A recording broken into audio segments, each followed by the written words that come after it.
কিন্তু আমি আব্বাস সিদ্দিকীকে আপনারা দেখবেন অন্যায়কে অন্যায় বলি, সে যেই বলুক।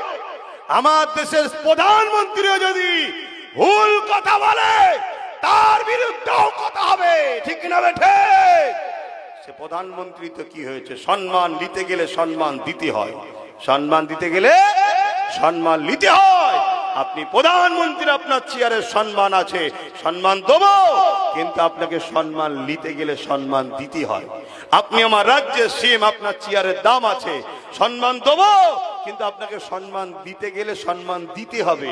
আপনি আমার ইসলামকে আঘাত দেবেন, আমার কোরআনকে আঘাত দেবেন, আমার রসুলকে আঘাত দেবেন, আপনার প্রশাসন তাদেরকে গাইড দেবে, সে প্রধানমন্ত্রী হোক, রাজ্য সরকার হোক। আমরা জীবনে জান থাকতে হুজুর ও আল্লাহর গুস্তাখ যারা, তাদেরকে মেনে নিতে পারি না। যারা মেনে নেবে তারা ইমানদারও থাকতে পারে না। কথা মাথায় ঢুকছে না? ঢোকে না? ইমানটা কি? জানের থেকেও আল্লাহ রসুলকে বেশি ভালোবাসার নাম ইমান।